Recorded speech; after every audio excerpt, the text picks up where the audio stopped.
Hello and welcome to my procrastination party on NaNoWriMo Day 9.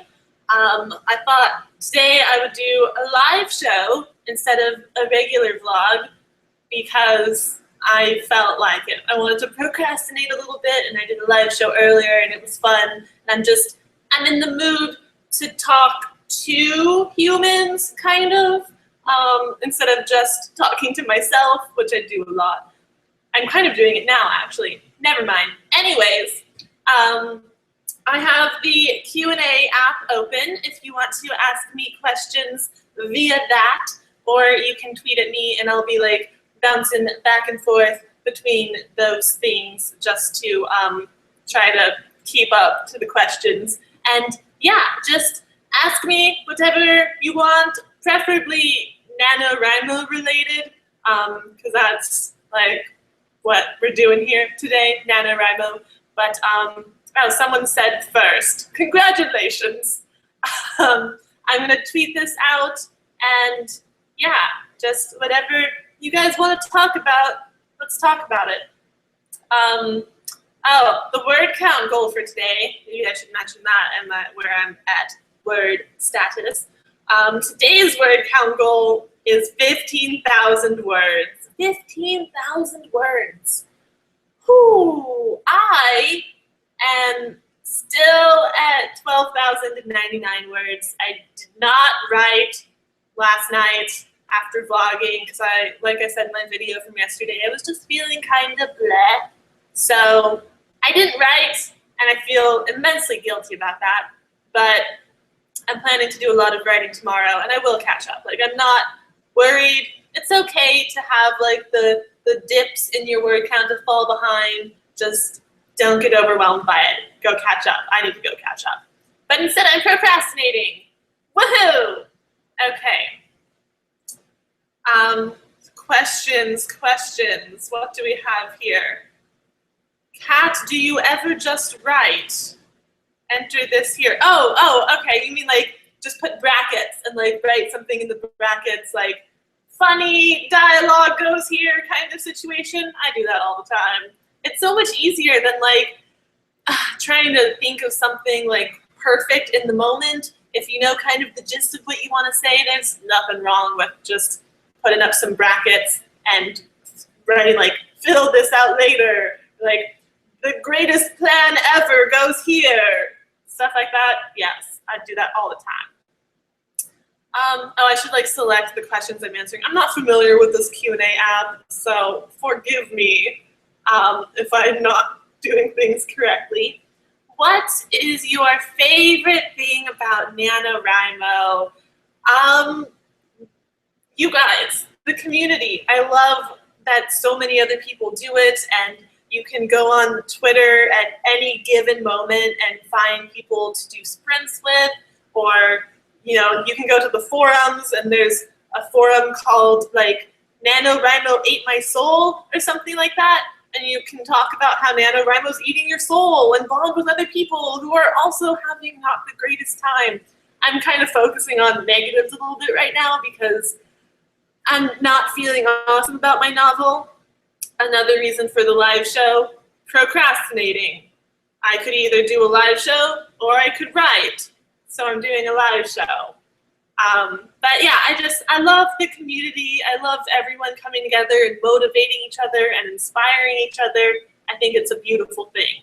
You know, I want to be a professional author someday, like a published author. I want to do this as my job. So I don't need NaNoWriMo to write. Like, I'm a pretty fast writer on my own, and the motivation, encouragement, deadlines, that's all great, but it's really the other people doing it that makes it a fun experience. I think I answered that one. Check. Point for me. When do you usually write the most? Like, what time of the day? Nighttime, because I sleep during the day. I had to wake up at like 11 a.m. today, and it was really difficult. Like, I almost missed the other live show I did. I did a Blood of Olympus live show discussion on Tiernan's channel, the booktuber, and I was almost late. I almost missed it from oversleeping. because I had to wake up at the crack of 11 a.m. and it was difficult. So I usually write at night. I feel more productive at night. I don't know why. I feel more alive at night. I'm kind of a little bit, maybe possibly a vampire, but don't tell anyone. There are so many t-shirt boxes behind you. Are those Christine's? Yes. This is the Poland Bananas shop located right here behind me. Yeah, she just restocked on a bunch of stuff because the holidays are coming and people might want shirts. So lots of shirts now. How do you come up with your ideas? This is always a really difficult question because there's no, I don't have a good answer for it. They come to me. I did a live show previously. I did a live show like a year and a half ago. It was Camp NaNoWriMo times where I started the live show with no idea whatsoever. And throughout the course of the live show and like talking to you guys, answering questions, going back and forth, we came up with an idea, and then I developed an outline for it and kind of showed you guys my idea process. Like it started with this little spark of a warlock falls in love with a gladiator. Like that was it, that little sentence, and then just kind of took it and ran with it and outlined this whole story where there's like this political magic system and magic is dying, and there's a lot of videos about this on my other channel if you want to go look it up. But yeah, there's no one way I come up with ideas. This question is so impossible to answer. It's just something will spark it and it'll start like just going from there. It could be like a line of dialogue or a picture. I'll be like scrolling through Tumblr and I'll see a really artistic picture and I'll be like, ooh, I bet there's a story behind that. And if there's not, I will make up a story behind that. My desk is so messy right now. I keep like knocking things over. I'm sorry. But yeah, it starts with a spark and then it catches fire. Like catching fire. No, revolution, stop. Anyways, what are your characters' names? I don't know if I want to tell you. I don't think I want to tell you. I like keeping my story secret for right now. I don't know. As soon as I say the characters' names, then that puts an idea in your head. Like if I say my character's name is Katniss, it's not. But if I say that, then you immediately think of another Katniss. If I say my character's name is Bob, you're going to think of another Bob that you know because you don't know nothing about my character. So I kind of don't want to say the names just because I don't want you guys to be like, oh, this book has a character named that. I don't care about that character. I only care about my characters. That's not true. I care about some other characters, but I don't wish to divulge my character names at this point in time. Sorry. Are you going to try to get your NaNoWriMo story published? Maybe. I don't know. It's way too early to answer that. Like, obviously, I want to publish something, and getting a first draft, whether through NaNoWriMo or not through NaNoWriMo, is the first step to getting something published, but I'm still in such an early stage in my novel that I don't yet know if it's going to like work out well. Like I might complete this first draft and then look at it and be like, oh, this makes no sense. This whole story could have been solved with a 2-second conversation. I hate it when books do that. This isn't like that. No 2-second conversation is going to solve these problems. But it's too early to tell. I definitely want to, like right now, I would love to get it published in my mind in the future. So I do want to like finish this draft and work on revising, and in the revision stage, I will be able to better ascertain if I want to publish this. I'm not sure yet. I think I do, but it still needs a lot of work, way too much work to be able to tell for now if it will be published, but I would like that, yes. Music time, music question. I'm going to answer this question in the Q&A, and then I'm going to pop over to Twitter for a second in case some of you guys are there. If you want to tweet me, at cat, I don't know why you guys can't read what I'm doing with my finger right now, at cat_tastic on Twitter. If you want to tweet me questions, I'll pop over there in a second. But first I want to answer this music one. Do you have a playlist you listen to, and did you make one for your novel? I don't really have like a set playlist, but I do have songs that I listen to, and I talked about this a little bit in a video a couple days ago. I'm mostly listening to Taylor Swift's new album, 1989. So many songs on that. Like, I'm writing a con-rom-com, contemporary romantic comedy, and I love to say con-rom-com, so any excuse to say con-rom-com. I'm writing a con-rom-com, and Taylor Swift's album just goes so well with it. Like, it's poppy and catchy and fun, and there are a couple specific songs that even the lyrics and like the tone of the songs really matches well with my story. So I'm listening to a lot of Taylor Swift, and also there's this band that I guess not many people are familiar with, because when I mentioned them in my previous video, I got a couple comments that were like, oh my God, no one ever talks about them, you like them, what? Mariana's Trench, I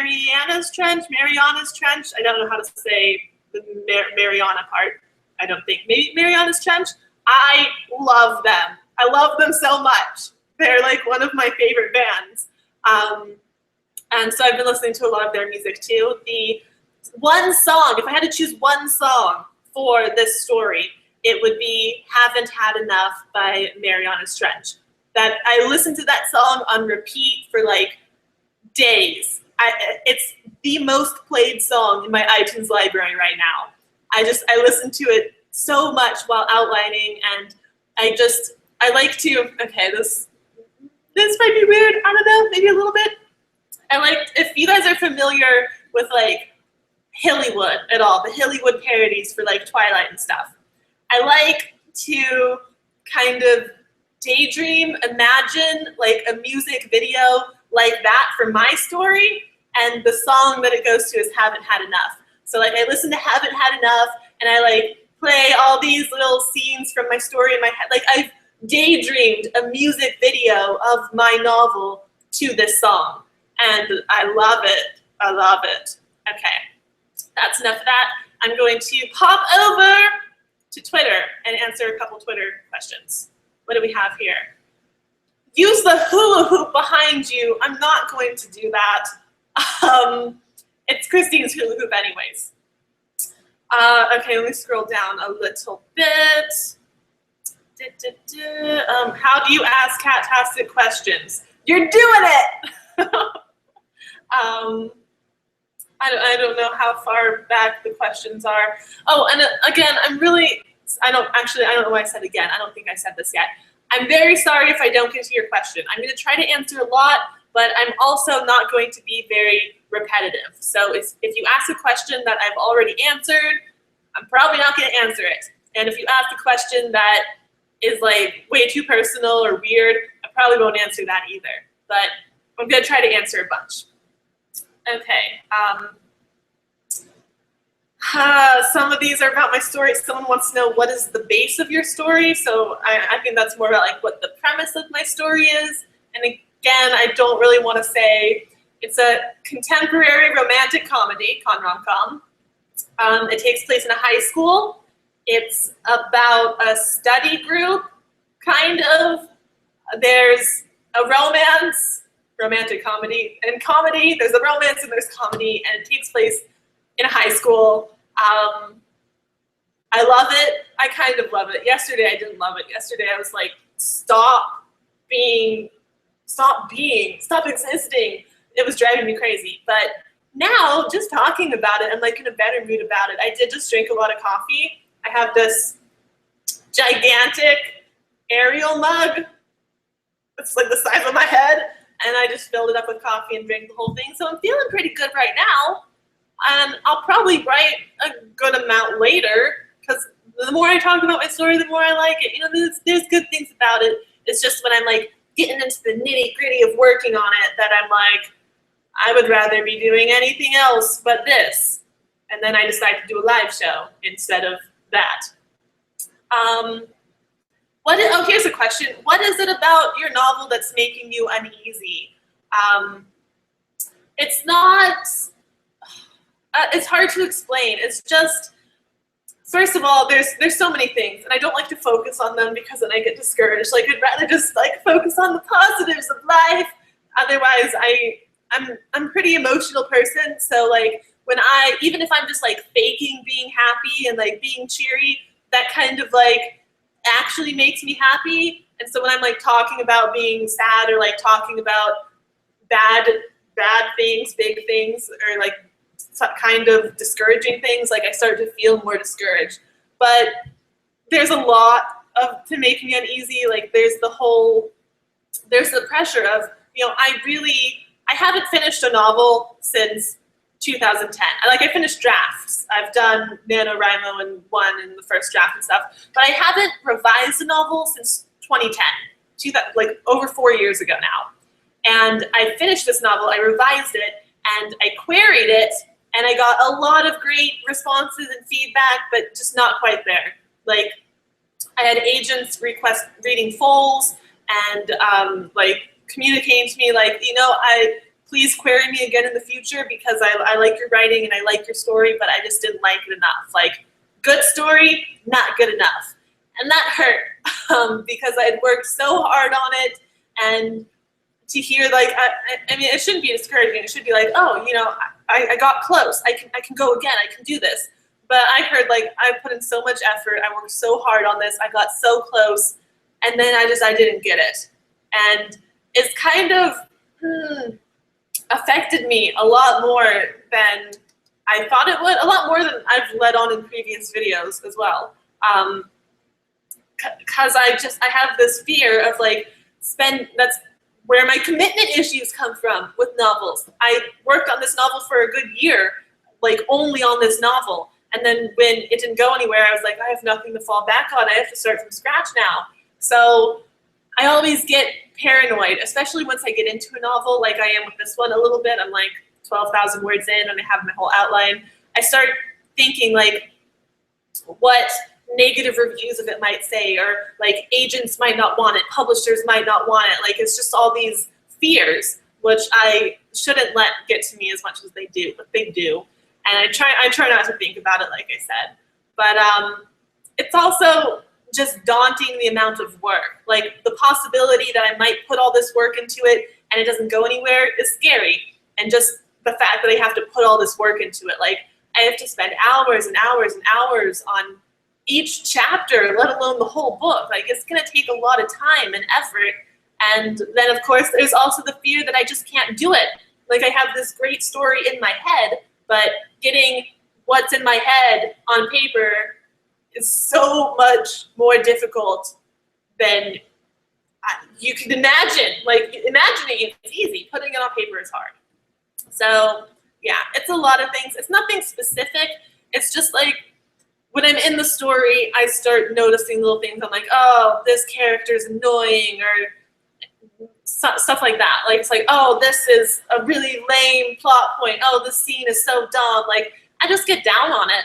And it's not necessarily something wrong with it. It's just like these down feelings. So yeah, and that's pretty much it. I need to like shake myself out of it, shake it off, shake it off. Anyways, I cheer my writer buddies that are 20,000 words ahead of me, but secretly I hope their computers catch on fire. Am I a bad person? As long as you don't actually set their computers on fire, I think you're good. Like, just, it's okay to feel that envy, that jealousy. Sometimes it can motivate you. Like, jealousy can be a good motivator. It all depends on the person and how they handle it. Again, I do not recommend setting their computers on fire. But if they happen to catch on fire on their own and you had nothing to do with it, then that sucks for them, but now you have a chance to catch up. Just kidding, don't set their computers on fire. I just got to the live show. Do we tweet at you to ask questions? Yes, you can tweet at me or ask in the Q&A app, which I'm gonna pop over to in a minute. Going to bed soon, European time here. Will this be up on your main channel later? It's not going to go up on my main channel. I'm doing this from my vlog channel. It will be up on my vlog channel later. Yes, so you can watch it later. Where is the Q&A app? It's inside the Google Hangout. I think you have to be on a computer to be able to use it. Like, I don't think you can do it on your phone or tablet or anything. In that case, you can just tweet at me. Where is the Viking helmet? It's right here. I don't want to put it on because it kind of muffles my hearing and it makes things sound weird, and it also makes my head really sweaty. So I'm not going to put it on. Maybe I'll put it on at the end, but it would mess up my hair. My hair is not that great today anyways, but yeah, I'll wear it later. Doing any word sprints during the live show or just questions? We're going to close with a word sprint. Like, that's how I like to do this. I like to answer the questions, and then as soon as the live show ends, everyone, we're going to sprint for 20 minutes. Go on Twitter, tweet me your word count stuff, yada, yada.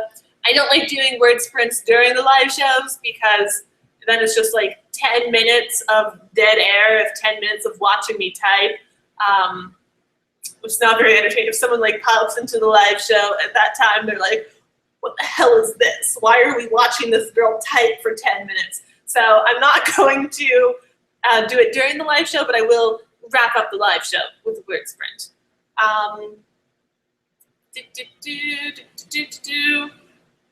Okay, I'm going to pop over back to the Q&A for a second, and then I shall return to Twitter for a little while. Where is my Q&A? Okay.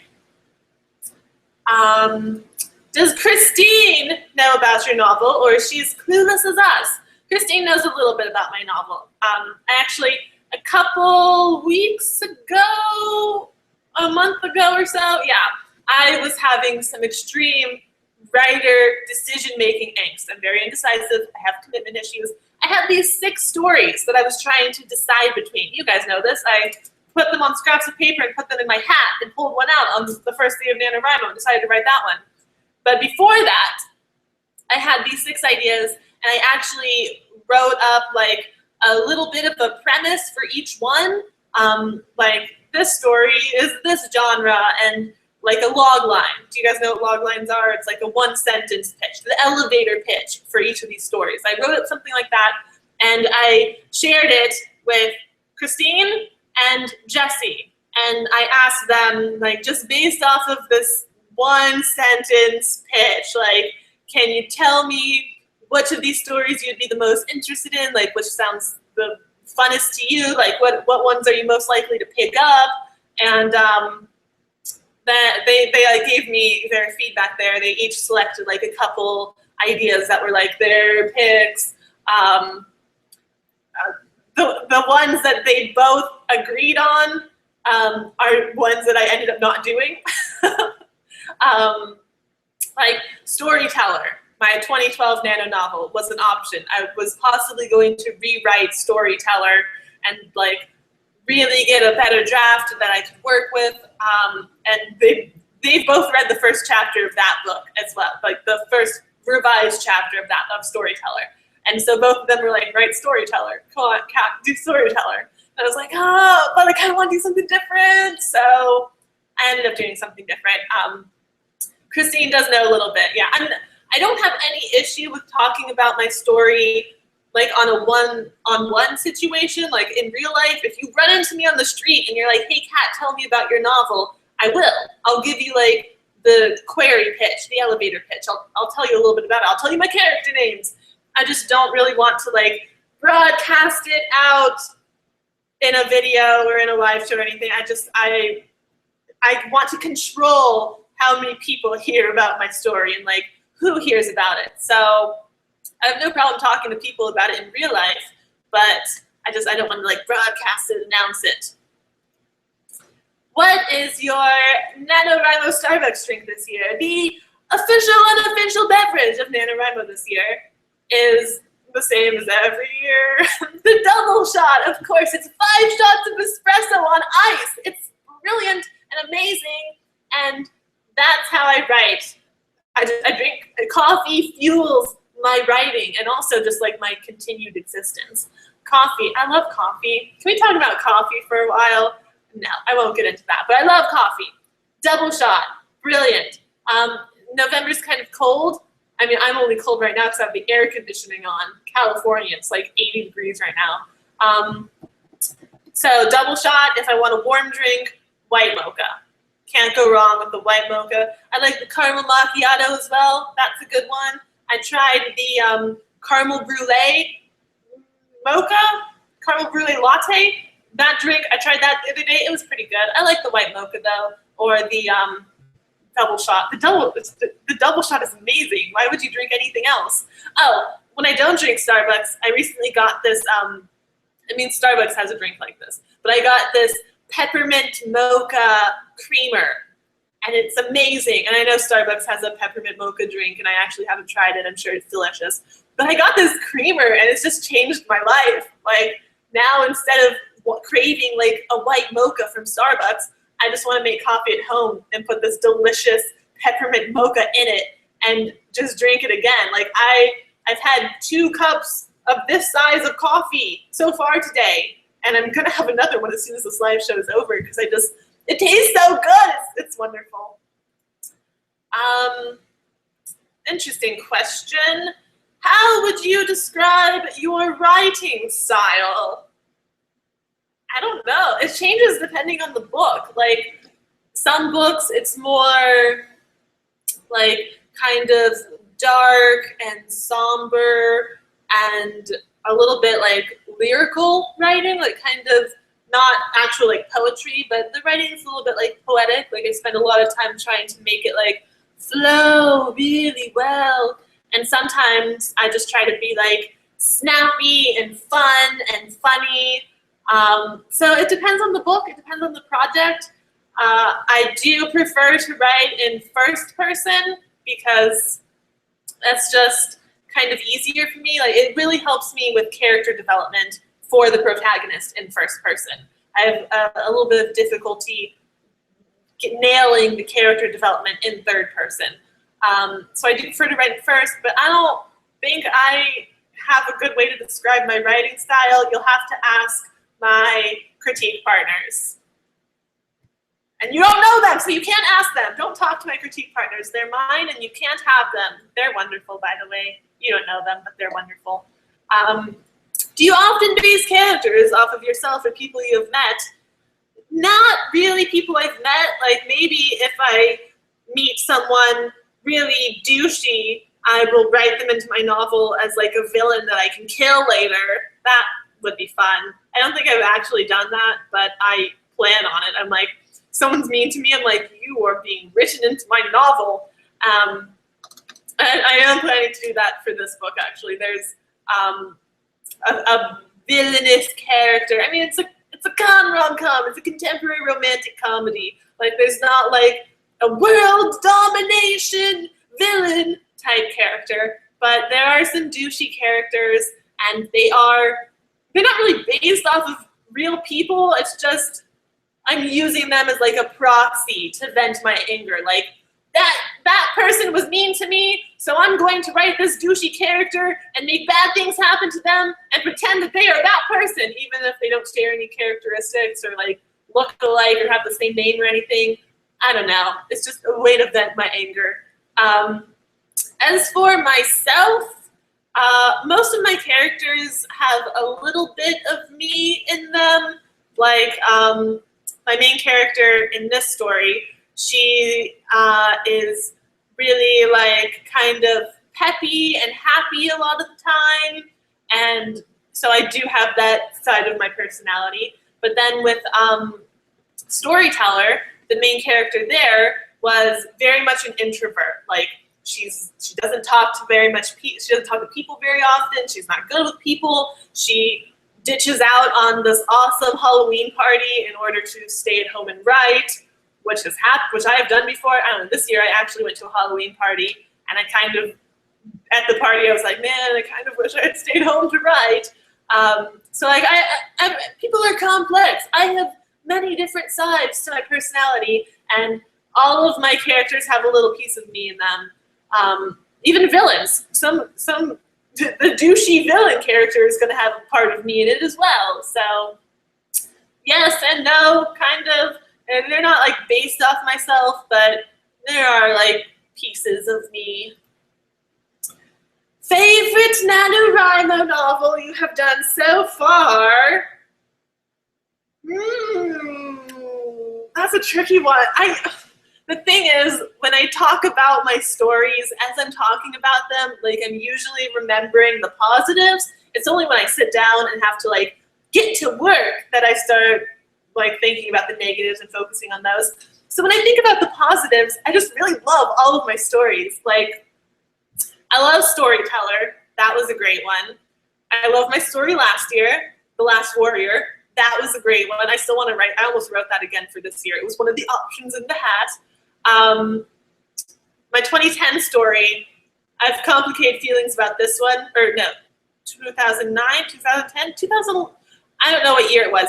The novel that I ended up querying and getting like good feedback, but not good enough, that novel was originally a NaNoWriMo novel. And as much as I love it, I kind of just have like fears and like bad feelings about it because of what happened. Like I worked on it so hard and I really honestly believed that it was the one and it wasn't the one, and that crushed me. It crushed me, man. But I do still love that story. I would probably never go back to it and like try to revise it or rewrite it, or it was the first in a planned series. I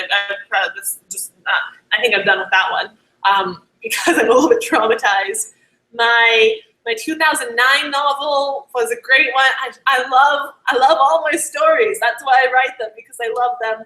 If I have to choose a favorite, right now I'm gonna say this one because it's the most current, recent one. But Storyteller is up there as well. Storyteller was just so much fun, and I have so many fond memories about that because writing it during NaNoWriMo 2012 and doing the daily vlogs, and I met a bunch of my NaNoWriMo friends that year. It was just a real good time. So Storyteller, or maybe this one, well, or maybe last year's, or maybe 2009. I love them all. Don't make me pick favorites, Joel. It's like choosing my children. I don't have children. My stories are my children. Okay, I'm going to pop to Twitter for a minute because I have 41 mentions. Okay, here we go. How long have I been doing this? Half an hour, right? Yes, half an hour. Okay, I feel like I've been doing this for my entire life. Let's scroll down and see where I left it off. How many times have you begged Christine to read Dreams of Gods and Monsters? Okay, that has nothing to do with NaNoWriMo, but so often I keep telling her, Christine, read the book, read it, read it, read it. She hasn't read Heir of Fire either, and like Dreams of Gods and Monsters and Heir of Fire are two of my favorite books of this year. Possibly two of my favorite books of ever. And Christine, she's not here. She's out right now, but I will yell at her again tonight to read it. Finally, come on. Okay. How do you edit? That's a whole process. I mean, I really just sit down and work on one scene at a time, one paragraph at a time, one chapter at a time. Like I just sit there and I reread it and reread it and reread it and tweak it and stuff. Since I do plan so much, like I am able to like usually fix all of my big picture stuff before revisions. Like I have my story structure down. I know what's supposed to happen. I can see how it happens. I don't know. Maybe I'll make a video about editing and revising, but I don't even like to think about that during NaNoWriMo, because if I start thinking about editing and revising and like trying to make like beautiful words, then I can't sprint. I can't draft quickly. So yeah, I'll get into editing at a later point in time.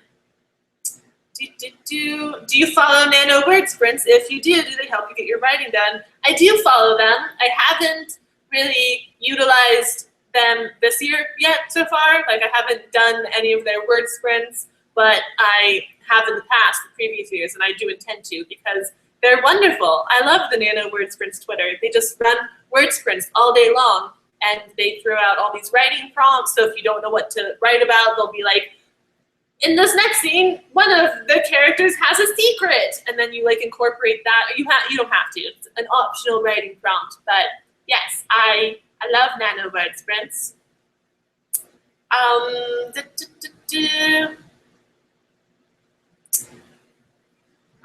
Will you be doing NaNoWriMo next year? If so, will you vlog?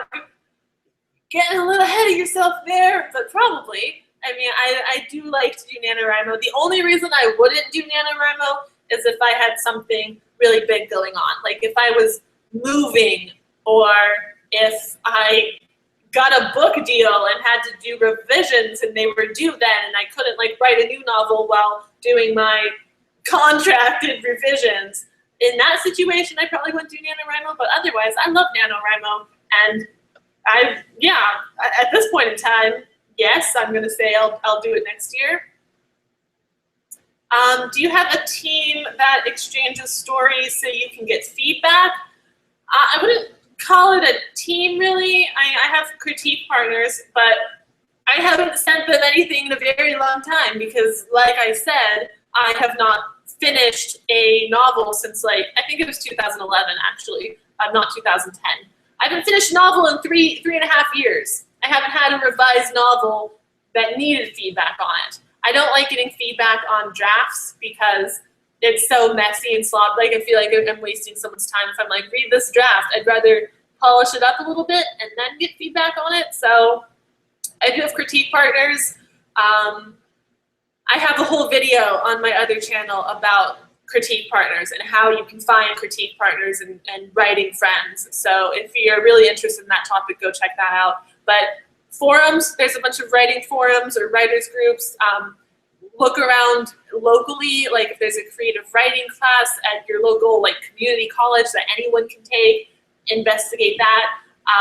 Yeah, there's a couple tips in that video about how to find critique partners and like get trusted people who can revise your work, who aren't like family members and who will actually help you become a better writer and not just be like, yeah, I read it, it was good, because that's not helpful. You want people to be like, it was good, but this scene was a little bit unclear and maybe this character's motivation could be a little bit stronger at this point, stuff like that.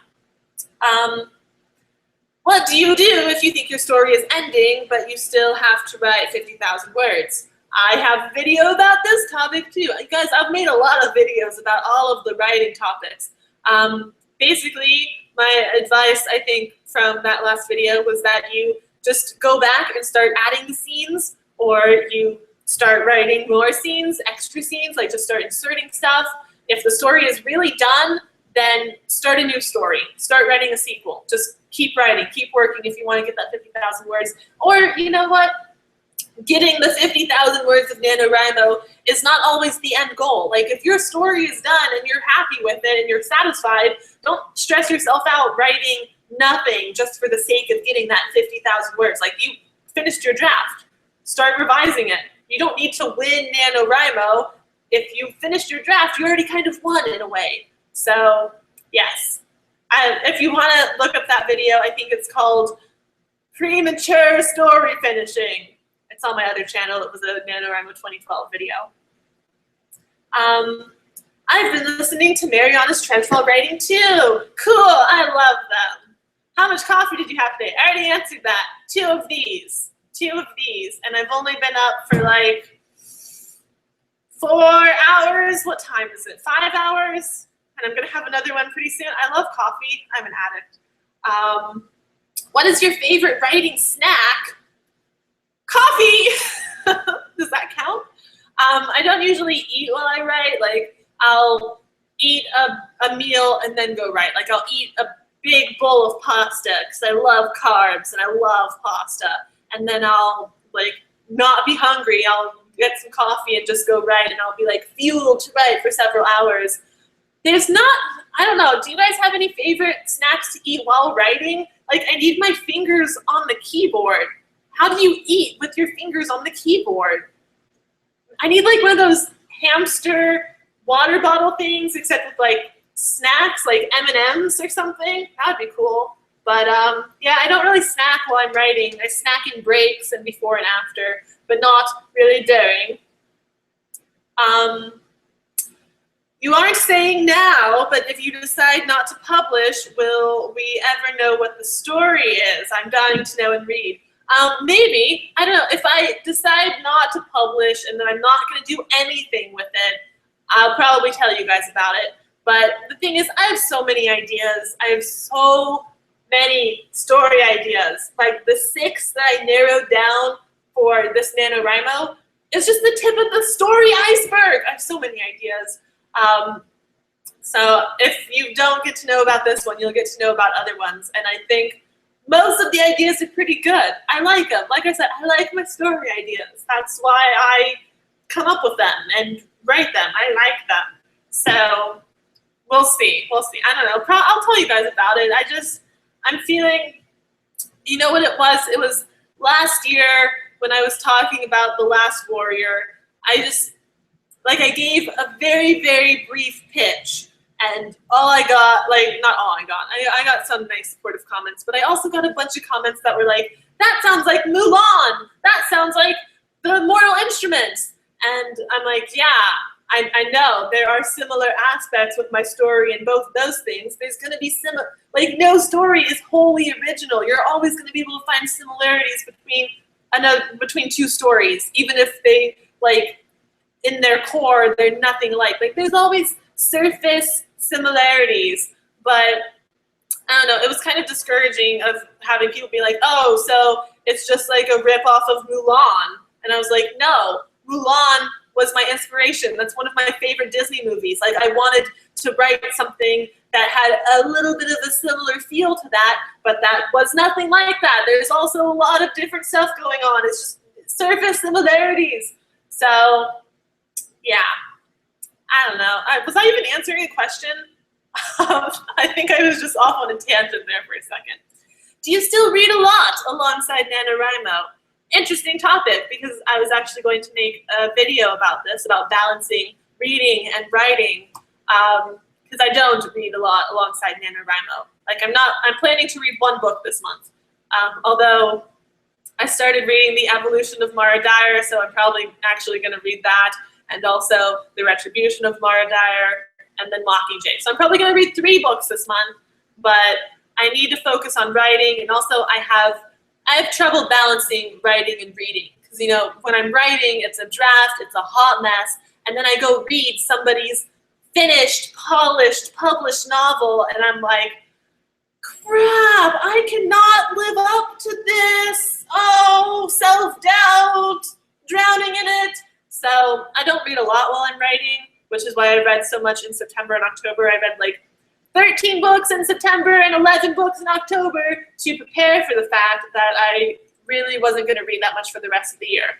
Because even after NaNoWriMo, I'm not going to read much in December either, because I want to work on my story. I want to get back into writing. It's been 3.5 years since I did any serious revising and like finished something.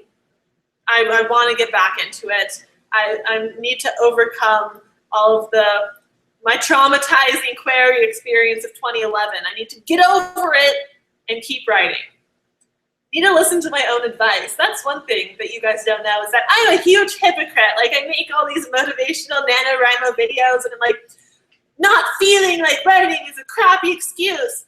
And then, like, I upload the video, and I'm like, I don't really feel like writing.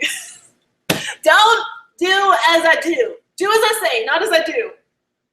Anyways, is your novel related to your novellas at all? I think oh, whoa, okay, yeah, good. You must have been following me for a while, or you just recently watched those videos. Interesting, okay, I'll tell you guys this. So, I'm really surprised that someone connected that. Rachel, good job. So a while back, I think like NaNoWriMo 2012, I had this idea for these 4 romantic comedy contemporary novellas. And like there was one for each season. There was like one that took place in spring, one in summer, one in fall, one in winter, and each of them had a different kind of romance. Like one romance was like the 2 characters both hate each other at first, and then they fall in love. And one romance was they both love each other right away. And then stuff happens from there, and you know, obviously they have problems. But they both like, they have not insta love, because I don't like insta love, but like an instant attraction. They both like are feeling each other right away. And then one story was where the guy like really liked the girl, and the guy pursues the girl a lot, and she's kind of like standoffish. And then one story was where the girl really pursues the guy, and he kind of like is not a fan of her at first, but then she like wins him over. So I took like these 4 like romantic dynamics and these 4 seasons, and decided that I was gonna do like a novella quartet situation. So yes, the study group is the autumn story. It takes place during the autumn. It's a school setting, and it features one of those romantic relationships. I don't think I'm going to tell you which one. I might have said it in the other video. I don't remember. It was so long ago. I can't believe you brought this up. But yes, I expanded it into a full novel, because like as I started outlining it, I was like, you know what? I could make this a full novel. So I did, and yeah, that's what I'm writing. I'm kind of blown away by the fact that someone connected this. Whoa. Anyways, okay. I'm gonna pop over to the Q&A for a moment now. Oh, where's the Q&A? I'm lost. Okay.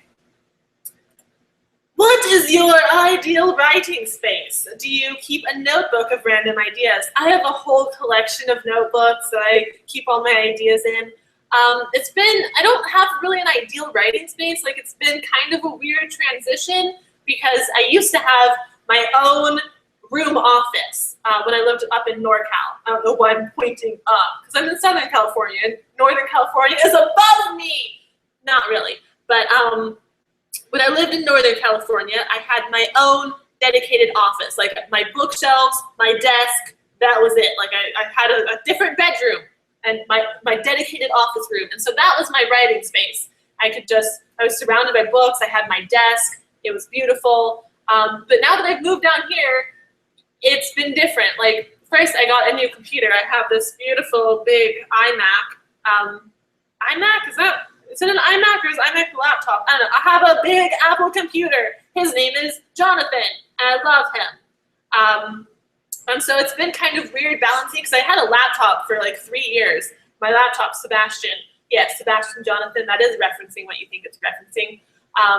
I hate Sebastian because he's a piece of crap. He's like 3 years old and I don't like him anymore. I like Jonathan. But anyways, I used to only write on my laptop, and I actually never it wasn't a mobile laptop. Like, it literally just sat on my desk all the time. Like, I moved it maybe once every 2 weeks. Probably not even. It was a stationary computer. So now it kind of goes back and forth. Like, now I have a flash drive that I keep transferring from desktop to laptop. I have my laptop in my room, but I have my desktop obviously out here in the living room. Like, there's the kitchen behind me. Christine's computer is right there. I'm just like out in this big front room. So it doesn't feel like as private and enclosed. So I'm not like as comfortable writing out here as if I were in like a writing den, but I like writing on this computer so much more than I like writing on my laptop. So I'm still kind of getting situated in a writing space. I am coming more around to writing out here though, because I really like my desk in this area, and it's a total mess right now. I kind of want to show you guys, but I kind of don't, because I don't want the judgment. It's a disaster zone all up in here. And I don't know, that kind of feels like home to me though. I'm not a very neat person. Like, all my stuff's all messy, but like an organized chaos. I know where things are for the most part. Sometimes I lose things, it happens. But yeah, I have lots of notebooks. I've talked about them in my NaNoWriMo survival kit video. I have so many videos, it's a little bit insane. Like, that's one thing that I've been having difficulty with this year, is coming up with video topics that I haven't already done. because I did daily NaNoWriMo vlogs in 2012, and I exhausted so many topics. So I'm just repeating myself a lot. But yes, I do have lots of notebooks. Maybe I'll do another video about them in the future. I stopped writing in my notebooks as much after I got Scrivener, because Scrivener is so great for like outlining and notes and stuff. So I don't use the notebooks as much anymore, but I do still use them quite a bit. What is your favorite perspective to write from, first or third? I already talked about this a little bit. The first person is my favorite perspective personally, but it's interesting because some of my favorite books and the books that I think are like the best, like the most well done, are written in third person. Like Laini Taylor's Daughter of Smoke and Bone, third person. It's brilliant, it's wonderful. And so I'm a little bit envious that I'm not better at third person. I should try writing in it more to like get the practice and like improve. But I'm most comfortable in first person for now. Tips for people doing NaNoWriMo in school. I've never done NaNoWriMo while in school. I don't think. No. So I've never had to balance it. So I wish I had better advice for you, but I really don't. You just have to prioritize it. Like schoolwork and NaNoWriMo, it has to become your life. Like no TV, no YouTube. If you're doing school in NaNoWriMo, you probably shouldn't be watching this live show right now. That's my advice. Get off YouTube. I mean, or stick around and watch. It's fun to hang out, right? Yeah, you just, NaNoWriMo, okay, it depends on how fast of a writer you are. I personally, I'm talking like typing writing, not like writing a nicely structured scene, like all the words are great. I'm talking about like a fast draft. Another video I did, it's called Write Fast, and it's all about writing fast and how to write fast, and like don't worry if the sentence is like a hot grammatical mess. You just keep going, you just keep writing. Don't worry about it. Just write as fast as you can. It's a race, it's a sprint. So I can write 1,000 words in 20 or 30 minutes. So it takes me about an hour to get my words done for the day. And this isn't too uncommon. It's okay if you can't write that fast. Like some people can't write that fast, they need more time. That's totally okay. But it shouldn't take you more than 2 hours to write your words for the day. Like you're not writing and revising each day. You're not like writing beautifully. You are just getting those words out, getting the draft done. So it shouldn't take you too long, but if you really cannot spare 2 hours a day to do NaNoWriMo on top of your school and other obligations, you probably shouldn't try to do NaNoWriMo. I don't mean to be discouraging or anything, and I'm totally pro NaNoWriMo, but if you literally don't have an hour or two a day to focus on NaNoWriMo, you're gonna really be struggling to do it. You'll probably be better off doing a Camp NaNoWriMo session during summer when you don't have school. Like when you can dedicate 1 or 2 hours a day to NaNoWriMo, then you should try the NaNoWriMo. I'm like out of breath for talking for an hour straight almost. Whoa. How many people are here? 221 people. Jesus. Hi. Thanks for tuning in. Let's see. Have you ever had a situation where the novel has ended up veering off your outlined path, and how did you deal with this? A little bit. Like there's always, like my novel outline is really more of a skeleton guide. Like it's just like it's not 100% detail. I mean, if watch another one of my videos. I did this video called How I Outline with Scrivener, where I shared the entire outline for a story, the Warlock and Gladiator story that I talked a little bit about before. I shared the entire outline, and so if you look at that, you'll see what my outline is, and you'll see that's kind of the sort of guide I have when writing, but there's still plenty of places where like I didn't have everything figured out, or like things could go off track. Generally they don't. Like generally before I start a story, I really outline and I think about all the possibilities and I work out like how I want the general progression. So I usually don't go like way off course, but sometimes something unexpected will happen. Like in Storyteller, minor spoilers. I talked about it in another video, so I don't feel like it's real spoilers, but a character in Storyteller dies. I mean, that's not spoilers, little spoilers. A character that I wasn't expecting to die ends up dying. So that kind of was a surprise, but it didn't veer my story off course. Like it turns out that's what worked best for the story. Like that's what should have happened. That character needed to die to move the plot along. And to like, I don't want to say anything else because spoilers, but yeah, nothing. I don't really have much experience with a story veering like way off course, but every time I write, there's always little surprises that will like pop up that I wasn't expecting. And I don't know, that's what makes it fun. Like even though I am an outliner, you don't want it to get stale. Like if it's all expected, if nothing interesting is happening, then it's hard to like motivate yourself to go write the story when you already know everything that's gonna happen. So it's not like that. Like I do outline quite a bit, but there's always surprises and it keeps things interesting.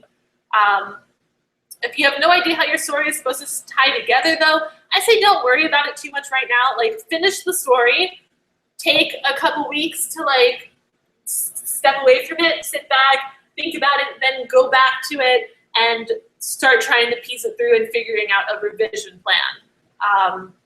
Like you're really close to it right now when you're drafting. So you need to finish it and then step back and kind of like let the story perk in your head, in your brain a little bit and figure out like, how does it tie together? Like sometimes you just need time. And with NaNoWriMo, you don't have time. You have a deadline. So work on NaNoWriMo, get it written, and then take the time to kind of let it soak in and figure out what you got to do from there. This may be TMI, but does it feel weird to write more intimate scenes between characters? No. I mean, my scenes don't get that intimate. Like I write young adult, so there are like make-out scenes generally. Sometimes there's sexy times. It depends on the book. But I don't know, it doesn't feel weird. It can feel a little bit awkward, like talking about it in public, talking about it in a live show. I don't really have any tips for like writing intimate scenes, but just read a lot of intimate scenes. Go pick up 50 Shades of Grey. No, don't. I actually haven't read it. I don't know, but just do what feels right. Like if you're feeling really awkward while writing the scene, then maybe that scene is not right. Like maybe they shouldn't be so intimate. Maybe you should do more of a fade to black kind of situation. It all depends on the person and on the story and, you know, some on the reader as well. Like every reader, like no person reads the same book. Like everyone is going to interpret it in their own way. So it might be a little bit awkward and uncomfortable, but I don't know. I'm sorry. I wish I had better advice. You just gotta like feel out the situation and figure out the best way to go about it. I feel like some people don't like fade to blacks. Like it's just like, oh, fade to black. I wanted the sexy times. But if you're feeling awkward writing it and like you're not happy with it, then it might read awkwardly and it might not come off the way you want it to. So I don't know. It's really a person-by-person situation. For me personally, it doesn't really feel that weird. I'm telling a story, you know? It doesn't feel weird when I'm writing brutal murder scenes. It's natural, not the murder scenes, but yeah, anyways. Now that you've been using Scrivener for a while, can you do an updated tutorial on how to use it? I still use it the same way. Nothing has really changed. And I wouldn't even call that a Scrivener tutorial. Like, I got some negative comments on there. People like, this is a crappy tutorial. She didn't even go over all the features. That wasn't my intention. I wasn't trying to do a Scrivener tutorial. I was showing you guys how I personally use Scrivener to outline. Okay? That's how I do it, and that's how I still do it. I still don't use a lot of the features. Like, I don't really use the note cards that much. There are a lot of great features, and plenty of people who use it in different ways. But I really am just pretty straightforward about it. I like to write on full screen sometimes. Like, you can make it full screen and like blacked out at the edges. So literally all you see is your story, just story. No Twitter in the background, just story. And I like to do that. It helps me focus. But yeah, I don't really have any new techniques or anything to share in the using Scrivener department. Ooh, have you ever written from multiple points of view? I'm doing it, it's really confusing, really difficult. I'm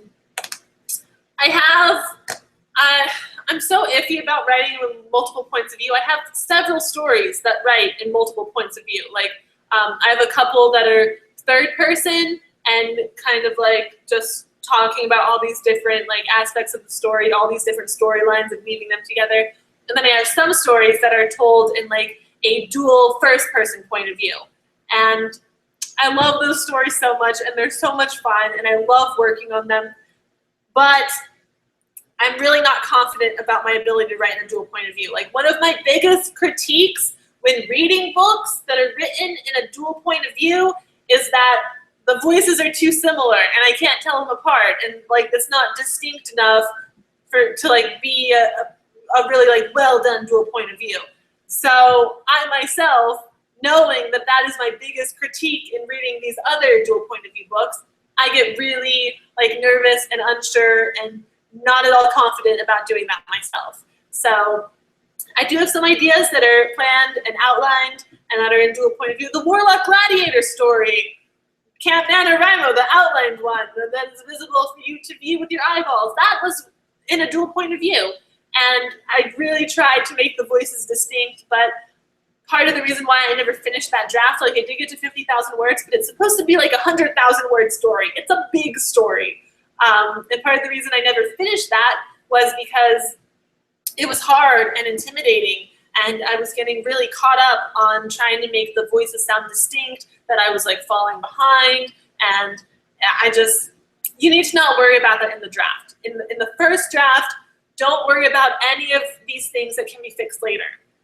In the first draft, your only goal is getting the story down on paper. Even if it's crappy, even if the dual point of view sounds the same, it sounds like one person with a split personality just living these two different lives and interacting with themselves, not really. Just don't worry about the mechanics of it, just get the story down. Just get it down, just get it down and move forward. And when it's time for revising, you can worry about how to make the voices distinct and how to like thread the stories together better and weave them together. Just do whatever you need to do to get the story down now, though. Okay, are you finding it difficult / fun to write in a genre that you're not used to writing, like rom-com versus the fantasy I usually write in? I'm finding it really fun. Like, with my other fantasy stories, like, even though it's fantasy, I do put a lot of emphasis on the rom-com side of things. Like, even Storyteller it was in this fantasy world, but I thought, at least, that it was also really funny, and the romance was really cute, and there were lots of, like, funny romantic comedy-esque situations. Like, in Storyteller, the main character is, if you guys don't know this, I'm going to talk about Storyteller for a minute here. In Storyteller, the main character is a girl participating in NaNoWriMo, and she has this epic fantasy all planned out, and she's writing it, and she stays up really late writing it, and falls asleep, and wakes up in her novel. And so she's in her novel, and she's like, oh my god, this is the coolest thing, I'm having a dream about my novel that I'm writing. I love dreaming about my novel, it's awesome. And she like meets her characters, and then her characters aren't doing what they're supposed to be doing. Like, they're not following the plot. They're going off course, and they're not talking to the right people, and they're getting into the wrong kind of trouble. And so she has to kind of like intervene to make sure they do things according to her plot, because she plotted it all out. They better stick to the plot. So she has to intervene and make them do that. And she, being the author, she loves her love interest, the main male character. She's like, oh, he's so dreamy. He's the best protagonist ever. So she kind of like has a little crush on her fictional character. And then she's in her story, and he's there in front of her, and she's like, it's a little bit of wish fulfillment. Like, she's there with her main character who she loves, and so she's like kind of developing feelings for him, but she also loves her female protagonist, and she, like, they're her OTP. Like, she's writing her OTP, but then when she's in the story, she's liking the male character, so it's like an awkward love triangle kind of situation. It's, I don't know, it feels very like romantic comedy-ish to me, but it's set in this fantasy world. So it's not difficult, and it's not really super different. I have less world building to do with this contemporary, but there is still some world building. Like, it takes place in a high school, mostly in school. Like, a lot of it has to do with school and studying. It's about a study group. But I have to develop the study group, and like their politics, their study group politics and dynamics. And you know, it's not a fantasy world, but it's like the world of the study group. So there's still plenty to develop, and regardless of whether I'm writing contemporary or paranormal, I love the romantic comedy type situation. So I try to sprinkle that into all of my stories. There's only like 1 or 2 story ideas that I've ever had that like weren't really funny in any way. Like, I think Storyteller is really funny. It's so meta, and like there's all these little references about how this author stuck in the fantasy world, and like being an author, she knows all about like plot and tropes and conflict, and like when she sees like the couple together, she's like, oh yeah, they're my OTP. And so I like to sprinkle in the humor in all of my stories. There's only like 1 or 2 that aren't really that funny, that are more dark and serious. But I just have more fun writing the funny. What is your natural hair color? Very good NaNoWriMo question. I haven't dyed my hair in like a year, aside from putting the blonde at the ends. So this is my natural hair color. It's like a medium brown. Yeah, I bleached the ends of my hair back in April, I think, and I have not done anything to my hair since then. And before putting the bleach in, I hadn't done anything to my hair for like 6 months. So haven't really dyed at least the top part of my hair in a good year. This is essentially my natural color. Has Christine stolen your Viking helmet yet? No, it's my helmet. I don't think she really wants it. It has my name on it. It says cat. And like, ye old English writing. It's my helmet. I keep it in my room most of the time anyways, because that's where I film my NaNoWriMo videos. Okay, I'm gonna pop over to Twitter for a little bit. 31 mentions, Jesus. How long are you planning to make this live show? I have no idea. And when I started, I was thinking like an hour, but it's been longer than an hour now. So I'm just gonna keep going until I'm too exhausted to continue. Probably like an hour and a half, maybe 20 more minutes. I don't know, I have a lot of questions, and like the longer I make this live show, the more I can procrastinate writing. So it might be a long one, we'll see. Christine is out. She's at a screening kind of thing. I don't know, she's in the city right now. Is your story based on a subject of a contemporary novel that you've already read? No, not at all. My story is based off of exactly what I was talking about before, the novella situation. I had like the 4 seasons and these 4 different like romantic dynamics, and I split them up and was gonna write like this quartet of contemporary novellas. It's based off of that entirely. Like that's how I came up with the idea. I was like, I'm gonna write a romantic comedy set in each season. And then I was like, what can the autumn story be? I know, it has something to do with school and studying, and there's a study group and homecoming. So that's what I went with. I keep getting new shiny ideas. How do I make it stop? I am right there with you. I have, like I said, I have so many ideas, and especially when, like now that this one is kind of getting tough and like it's looking kind of daunting and all the work is seeming intimidating, I just want to go write a different story. I want to go work on something else. All the other ideas start looking way better. Like I was just talking, all that little bit of me talking about Storyteller just makes me want to go write Storyteller. So I wish I had advice for you. Just, you got to tune them out. You made a commitment, okay? You married this novel just for November. It's a very short-term marriage. Just stick with it for 1 month. Like that's how I like to look at it. Like I need to write this story for the next 20 days, right? 21 days.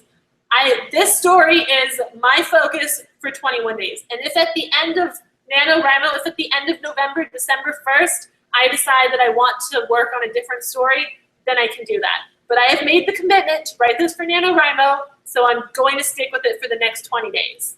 After that, if I want to change my mind, I will give myself like the option to either switch stories or to like sign another 30-day contract with this story.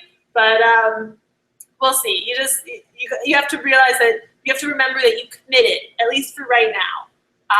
You can change it later if you want to. Save those shiny new ideas. You know, if at the end of 20 days those shiny ideas have lost their shine, then that just shows that you did the right thing. You know, you stuck with the story, and now you like are rededicated to it, and you can hopefully finish it out. I have so many tweets. I'm sorry. I'm so sorry. I'm not going to be able to get to all of your questions. I have 40 new mentions once I refresh, and I'm not even like at the top of the thing yet. So yeah, okay. Would you always get A's in English in school? No. I was a bad student in school because like I never did my homework. I only did like classwork. I got A's on my classwork. And whenever it was a fun assignment in English, I would get an A on that. Like I did great at that. When I did the assignments, I would get A's on it. So I'm kind of a perfectionist, so I would like really try to do the assignments. But half the time, I just didn't do the assignments. Like I got mostly C's and B's because I didn't do the assignments. Like I would get like A's and B's on the tests and C's and zeros on the incomplete assignments I didn't do. So I was pretty much grade-wise kind of an average student, but that's just because I didn't do my work. Because I would procrastinate it and then have the last minute and then panic and then just not do it. I was bad at homework. Bad at homework. Good at tests, bad at homework. Did you ever have a moment or a realization that you wanted to be a writer, or was it gradual? I've always loved writing and storytelling. I actually have a plan to make a video about my writing story and like how I got into it, how I realized this is what I wanted to do. But I always loved storytelling, and I didn't really think of it as a viable career until after high school. I was like, you know what? When I was in high school, I had no idea what I wanted to do with my life. Like my first major was psychology, and then I changed it to English, and then I changed it to computer sciences, and then I changed it to English. Like I kept flipping back and forth because I had no idea what I wanted to do. And like an English degree is notoriously useless. Like a lot of people are like, English is like the worst degree you can get, even though getting any degree is good. But I didn't have any like idea of what I wanted to do with my life. Like, what career do I want? I knew I loved telling stories, and honestly, aside from being a published novelist, my other dream job would be a writer on a television show. Like, I also love film and TV, and stuff like that. I took this class. My high school had the best class ever. It was my favorite class in all of existence, and I'm still shocked that a high school in 2006 had this class. Like 8 years ago. Yes, I was in high school 8 years ago. I'm older than you thought I was. It was called Digital Storytelling, and it was a vlogging class. Like, it was kind of right on the verge of when YouTube was getting big, but it was essentially a YouTube class. Like, we didn't do anything with YouTube, but digital storytelling. It was all about like making short films and screenplays and storytelling and video, and it was my favorite class in the world. I was the only girl in the class, which was a little bit awkward, especially because I was a cheerleader. So it was like game day. We had to wear our cheer uniforms, and like there's a bunch of like kind of nerdy computer guys in this class, and here's like this cheerleader. But I wasn't like, I loved the class. I wasn't like awkward or like put off by that at all. I wish there were more girls in the class because that would have been fun. But there weren't a ton of girls in like the computer science classes and digital storytelling. It was a fantastic class. I can't believe more people weren't in that. It was wonderful. But yeah, I don't remember what question I was answering. Did you ever have a moment that you realized you want to be a writer? No, sorry, tangent. It wasn't until after high school that I was like in college, switching my major back and forth, and I was like, you know what I really want to do is write. I want to tell stories as my career.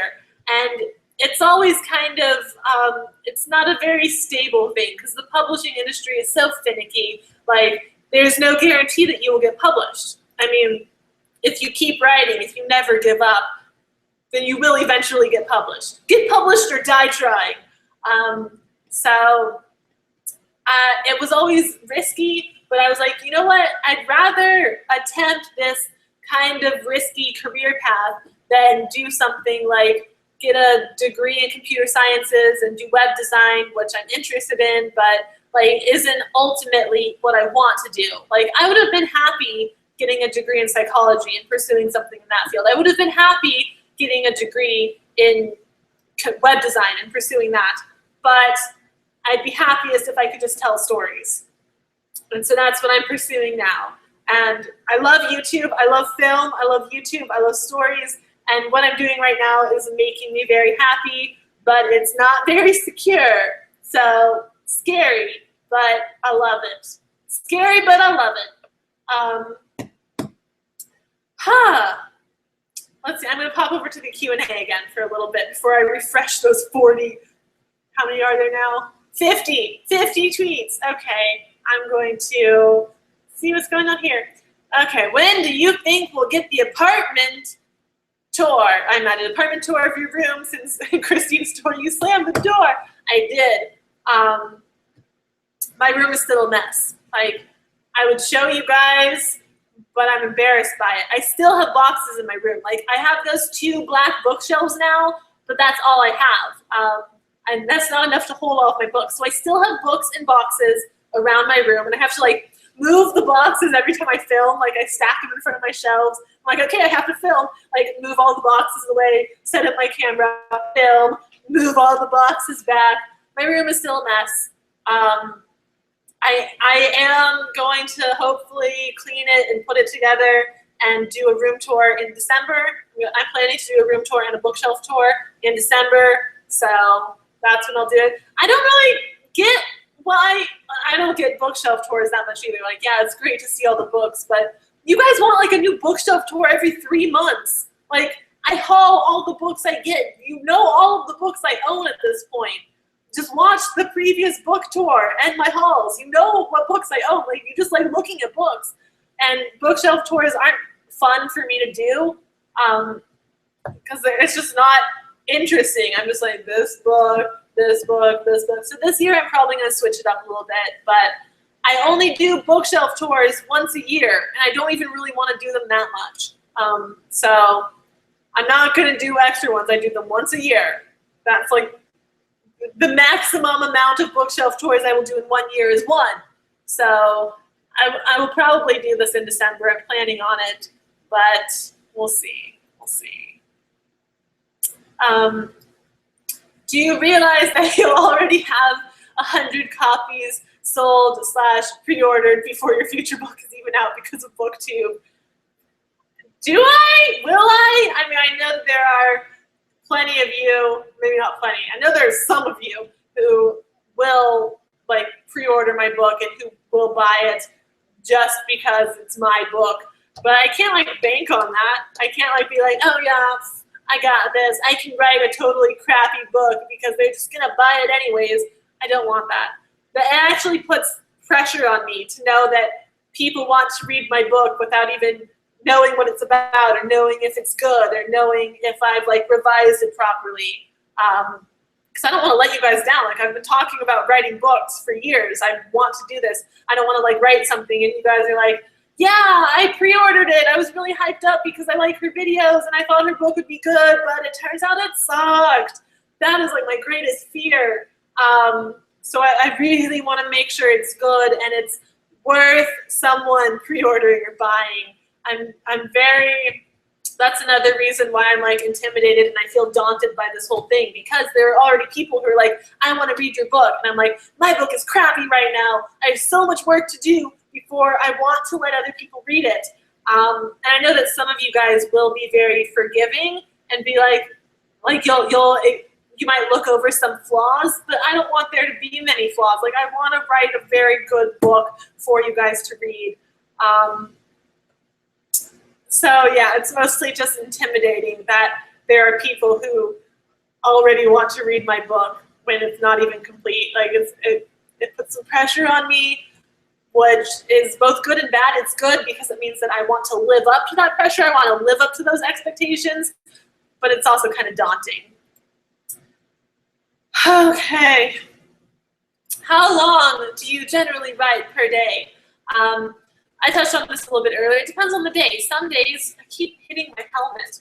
Some days I will write I'll do like 2 20-minute word sprints, like just the bare minimum to get those words out, and I'll like rush through it and fly through it. And sometimes I like to like settle into my story and reread and tweak some things. And even though you're not supposed to revise in NaNoWriMo, if I have the time to do it, like if I have a day off and I'm like, oh yes, I just want to hang out in my story, maybe plot a little bit further down the line since I have like a very rough plot, like maybe flesh out my plot a little bit, think about what's going to happen later, touch up a scene down here, maybe I figured something funny to add previously, and I'll spend like a couple hours on it. On average, I try to write at least 1 or 2 hours a day. That's like the minimum. During NaNoWriMo, on a non-NaNoWriMo day, most days I don't write. That's the sad truth. I'm trying to change that. I'm trying to get back into the habit of writing, because writing is what I want to do. I want to write. I don't want to be a waitress, which was my job for like 6 years. I need to take a sip of water. Hold on, this is a terrible live show. Watch Cat drink water. I'm dying of thirst. Okay, I'm gonna hop over to Twitter because there's so many mentions. Oh boy. Sing a song about NaNoWriMo. Pass. I've done enough singing in my vlog so far this year.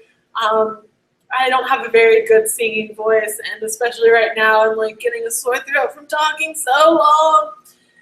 Would you ever consider self-publishing? I really want to read Storyteller and the Gladiator story. Well, neither of those are revised, so it will still be a while before I would self-publish. But I would definitely consider self-publishing. Absolutely. There's nothing wrong with self-publishing. I personally don't read a ton of self-published books just because they're not on my radar. Like, I don't have a lot of people recommending them to me, or who are like, oh, this book was so great, you have to read it. Books that are self-published that a lot of people really love tend to get picked up by bigger publishers anyways, and then I hear about them. Like, or maybe not even self-published, but I'm thinking of like 50 Shades of Grey, which was, you know, Twilight fan fiction, but I think was self-published, or it was like on Wattpad or something, and then it got picked up and published by an actual publisher. And I feel like some other authors, Amanda Hawking, is that her name? She self-published, and then her books were popular, and she got picked up by an actual publisher, by one of the big six. And now her books are like more well-known, even though she started out self-publishing. So there's nothing wrong with self-publishing. I actually want to make a video about this too, all of the videos. I'm totally pro self-publishing if you do it correctly. Like, you need to actually revise. You can't finish your rough November NaNoWriMo draft. You can't finish your draft on November 30th and then self-publish it on December 1st. I mean, you can, but I don't want to read your book in that situation. I'm sorry, but I don't feel like it would be polished enough. Like, you spent 30 days writing a draft. That's not, I don't think that will make a very good published novel. You got to spend some time revising it first and polishing it. Just even if you write a fantastic first draft, you still got to do at least some like typo polishing, some grammar restructuring. Like, if you can write a flawless novel in 30 days, I bow down to you. But I also am doubtful. Like, I want to see it. I want to see it to believe it, because I don't think anyone can write a fantastic novel in just 30 days. A first draft, sure. Even a good first draft, sure. But a publishable novel in 30 days, I don't believe it. You got to do some revising first. Take some time, polish it up, do some revision, send it to beta readers, get feedback from people, do more revisions, and then self-publish or try to pursue traditional publishing. But yeah, I would definitely consider self-publishing.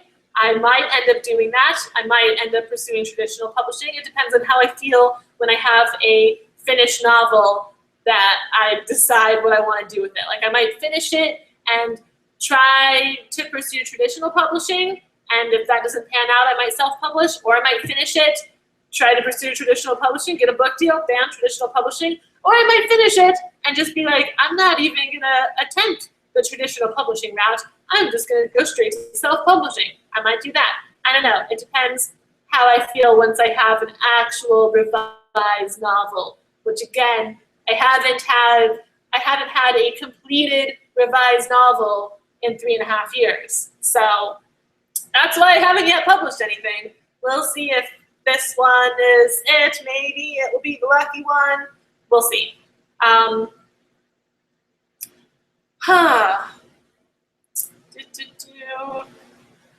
Tips on writing a friendship between characters. I don't have to mind on the fly. I'm on the spot. Oh gosh. I don't know. Read books with friendships, watch shows and movies with friendships, and kind of study that. Study how those friendships are done and figure out how you can incorporate that into your novel. Friends have inside jokes with each other. They're comfortable. They know each other. So, like, you got to take away a layer of formality between these people. Like, I don't know. I'm sorry. I wish I had better tips, but just study other friendships in literature and movies and TV shows, and study those and see what you can take from that to incorporate into your novel. Am I lagging? I see myself like lagging on the screen. I hope I'm not lagging. Do I need to refresh my internet? Do I need to do something? I'm sorry if I'm lagging. I'm sorry if I'm not lagging and I'm just talking about lagging forever. Anyways, how do you shut off your inner editor? I have a video all about this on my other channel. It's called Kill Your Inner Editor or something along those lines. And I detail about that. Basically, you just got to keep moving forward. I give like 5 tips in that video of how to kill your inner editor. So go watch that if you want the tips. But there's a lot of methods for doing that. You can't. One that I'm a fan of is making your font color white so that you can't see what you've written. If you can't read how crappy your draft is, then you don't know how crappy your draft is, and you have to just keep moving forward and keep writing. So yeah. Is Storyteller part of a series or is it a standalone? And the same for your current novel. I love series, but actually most of my stories are standalones.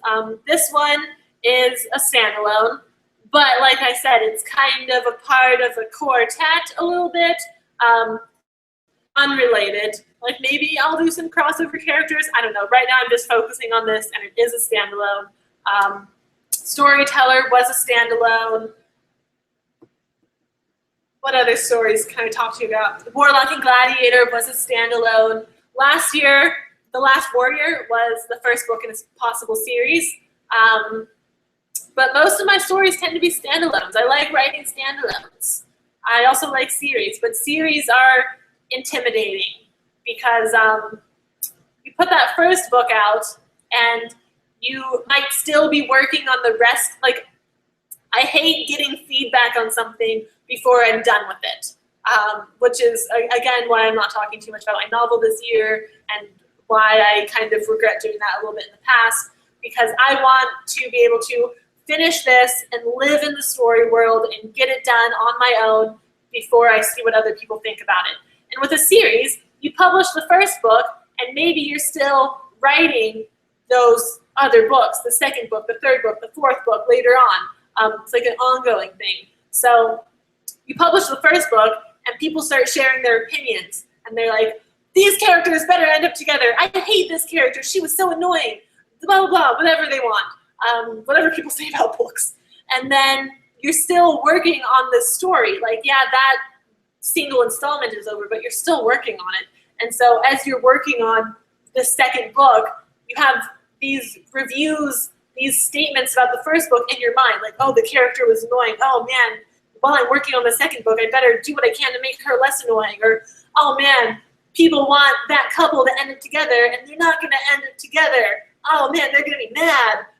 Or maybe I should put them together because that's what people want. So that's why I personally am not a huge fan of writing series. Also, I've never written a series. Like, I've written the first book and planned multiple books, but I've never actually written a sequel.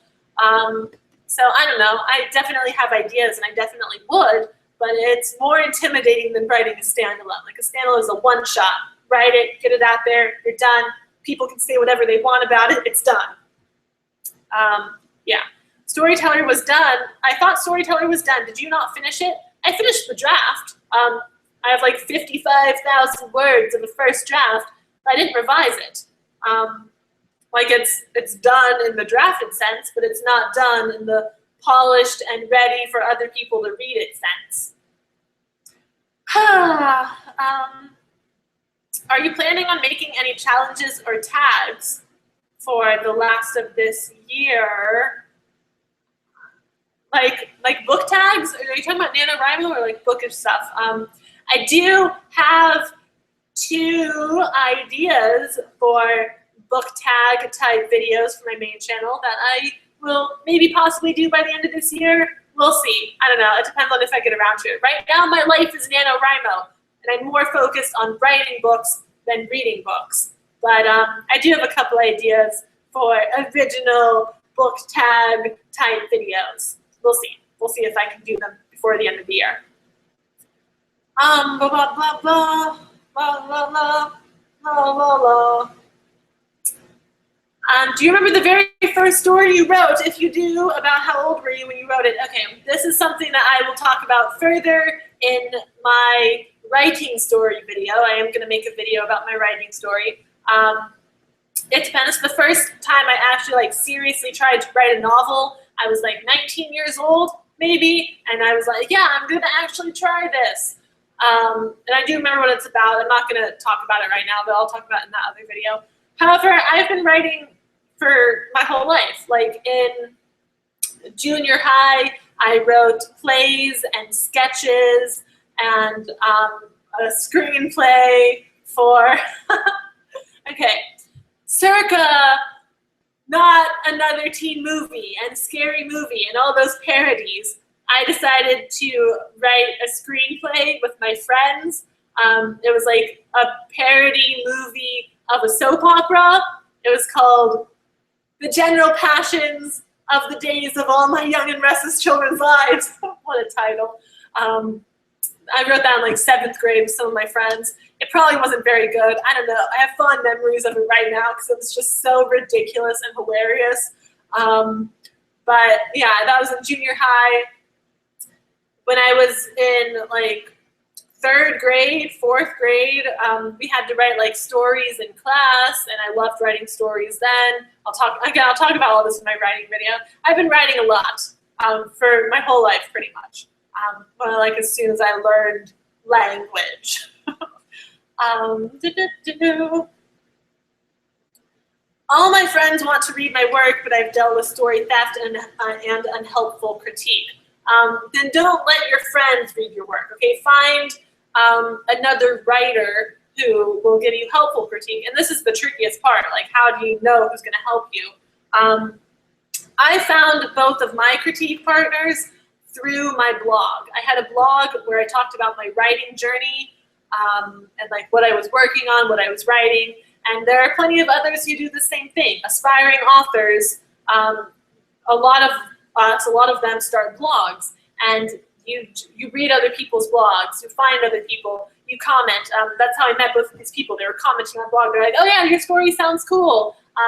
If you ever want someone to read it, maybe I'm around for that. We started off very slow. Like I didn't just send them the whole manuscript and like, what do you think? We traded first chapters, and we each like read and critiqued each other's first chapter, and then swapped back to see like if our critique style matched up, if we liked reading each other's work, if we got it, if we wanted to continue this partnership. And very fortunately for me, it worked out brilliantly in both of these cases. Like my first 2 critique partners became like my critique partners currently. Like I haven't had any bad critique partner adventures. I've been very fortunate in that sense. But again, I haven't sent them anything in a very long time because I haven't finished anything. Like I haven't sent them stuff in like 3 years. I've read some of their stuff in the meantime and given them feedback. But yeah, I need to get to writing. I need to get to writing. Okay, we're gonna end this in 20 minutes at 5 o'clock p.m. my time, 8 p.m. We're gonna end this at the top of the hour, and then I'm gonna go write. Yes. Yes. Okay. I'm gonna pop back to the Q&A for a brief moment. Is there a genre you think you would never write in? Probably erotica. I don't think I'd ever write an erotic novel. That's probably just about it. Like all of the genres, high fantasy, paranormal, sci-fi, con rom-com, contemporary, any other genre I would like to explore. And it's not even that I would never write a novel with like sex in it. I just wouldn't write, like personally myself, I don't think I'd ever write like a graphic erotic novel. That's just me. But anything else, pretty much, I'm open to it. Maybe not children's books. Like I do have a couple middle grade ideas, but anything younger than that, like chapter books, probably not. But anything else is fair game. Do you do YouTube full time now? Not quite. I would like to, but I do not make enough money from just YouTube to survive. I'm not quite there yet. Maybe someday soon, hopefully. I would love that. But yeah, I think I just need to do more videos because I do know people who have like around the same subscriber count that I do that can do YouTube full time.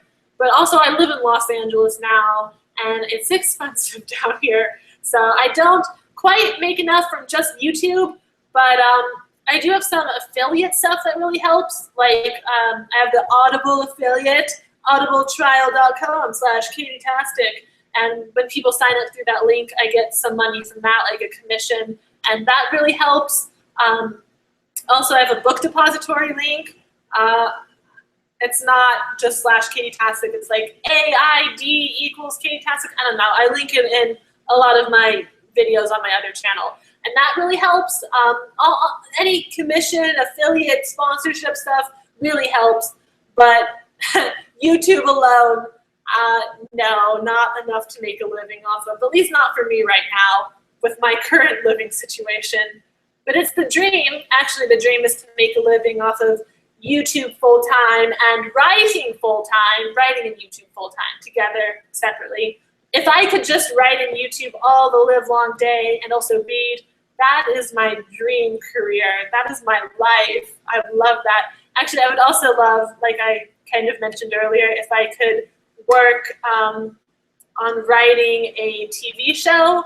Like if I could get invited to, like, Buffy is the first thing that comes to mind. Like, I would have loved to work on a TV show like Buffy. So, stuff like that. I love the paranormal TV show. Like, I know Supernatural is coming to an end. I'd love to work on, like, Arrow or something like that, because I love Arrow. That show's amazing. I'd love, or a funny show, like a comedy type show. I'd love to do that.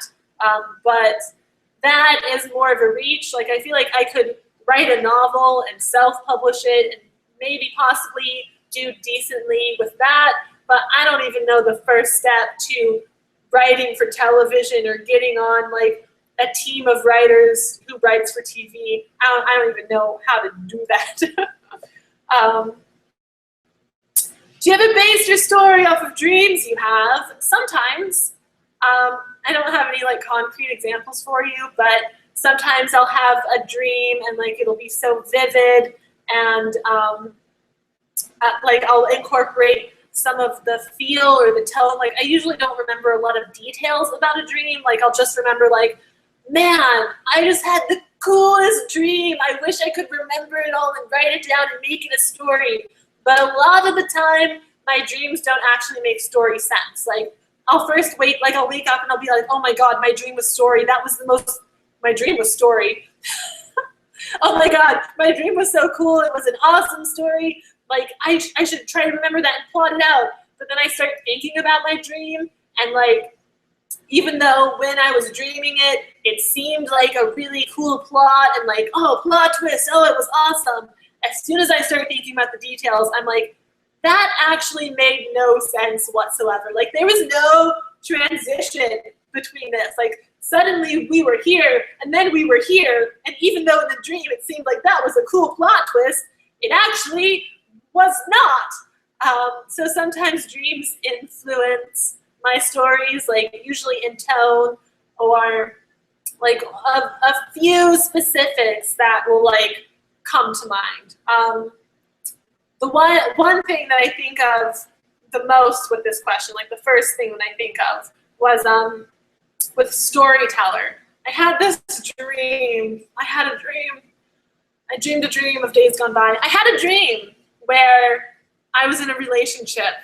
I had a guy, and we were in love, and then I woke up and I felt like this actual sense of loss for my dream guy. Like, I woke up and I was like, I was in love. I had this guy. He was great. We were in love, and now I don't have him anymore, and he was a dream. And that influenced storyteller a little bit. You know, the novelist falls into her novel and has some feelings for a character, and then, like, kind of wakes up and is like, it was just a character. I have all these feelings for a fictional character. How do I deal with that? Which is, I mean, a common problem for some of us fangirls. Like, you get so attached to fictional characters, and you're like, I love a fictional character. I love a character that exists only in my head. Because, again, like, every reader reads a different story. Like, my Will Herondale is not your Will Herondale. We all, like, interpret it in our own way and build these characters in our head our own way. And it's just, oh, having feelings for a fictional character is rough, man. It's rough. So that kind of helped inspire storyteller a little bit. Okie dokie. Okie dokie. I actually just said that. Do you have any tips on giving your story a title? No, I'm sorry. I'm so bad at this. You guys always ask me for advice, and like, I'm totally honored that you come to me and that you want my opinion, but I usually don't have great advice for you, and I apologize for that. Tips on giving your story a title. Just brainstorm. Just start brainstorming a list from ridiculous to realistic. Just brainstorm. Also, I'll do another shout out to the NaNoWriMo forums. Those are fantastic. And there's a whole thread called like Adoption Society, and people throw out titles and names and plot twists and plots and backstories and funny dialogue, and just they throw it out for other people to use. Like, it's a big, it's a gold mine. So there's an adopt a title thread. So go in there, browse through there, just see these lists of titles people have compiled and see if any ring true to your story. Right now, my story is called The Study Group, which is not the actual title of it because I've come up with a different title, but I'm not in love with my different title either. I actually have like 3 options for a title right now. But The Study Group, like, that's an okay title. It's very obvious, you know, considering the book is about a study group. But it works for right now. I don't hate it. We'll see if it sticks with that title, or if I do end up going with the other title I have in mind, or another title. I don't know. I'm not great at titles. Sometimes they come really easily to me, like storyteller. I was just like, this girl's a storyteller. Storyteller it is. But sometimes I don't have good titles even at the end. Do you still have your lucky NaNoWriMo sweatpants? I do not. I don't think so. I think I got rid of them. They were stained and frayed and falling apart, and I had already used up all the magic in them anyways, so I got rid of them. I don't think I still have them. I might have brought them, but I think I threw them out when I was moving, because I'm kind of a hoarder, okay? And I had lived in my previous residence, my previous apartment, for like 4 years. So I kind of like stocked up a bunch of crap. And when I was moving, I was like, I don't want to move all of this crap across the state, drive it 8 hours away if I don't actually want it. So I did a lot of like clearing stuff out and getting rid of stuff when I was moving. And I think those pants were one of the casualties of that cleaning out.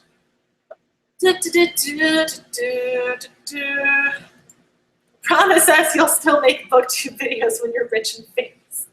I promise you. I love doing YouTube. I love doing YouTube videos. Sometimes I do get into like video making funks where I don't really want to make videos, and it's usually when I've been getting like critique and like people leaving rude comments, which happens a lot. Like every single day I get a rude comment.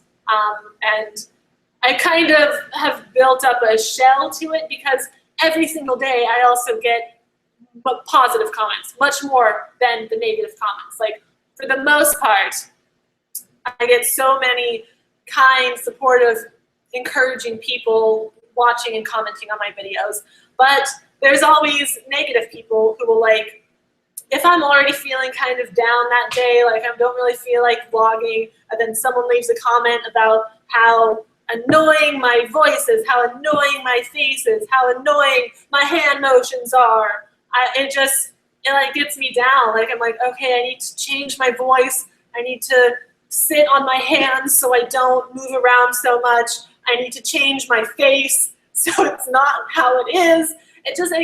Sometimes it gets to me, and I don't feel like making videos ever again. I just want to like delete my channel, but I don't. Like, it's all just, it's the negative thing. And again, I don't like to focus on that. Like, when I'm feeling down, I don't like thinking about how down I'm feeling, because it just like keeps escalating. Like, oh, it's just like a pool of misery. So I don't like to focus on that. And instead of like making a YouTube video and like while I'm doing that, like have all this negative crap in my head. I just prefer to not. I just go read a book instead, or watch TV instead, or do something else that does not affect my self-esteem. Yeah, I guess that's it. What was the question? I clicked away from it, so I don't remember if I was actually answering it or if I was going on a tangent. Oh, yeah, I am planning to do YouTube as long as it's fun for me, and it's still fun. I mean, again, I go through periods where I'm feeling not great about it, but for the most part, I love YouTube, and I love making videos, and I don't plan on quitting anytime soon. Okay, gonna do this for only like 8 more minutes, so if you have any final questions, send them in via Twitter or via the Q&A app here. And if you see any questions that you like and you really want me to answer, vote them up so that they like go to the top of this list, because this list is very long.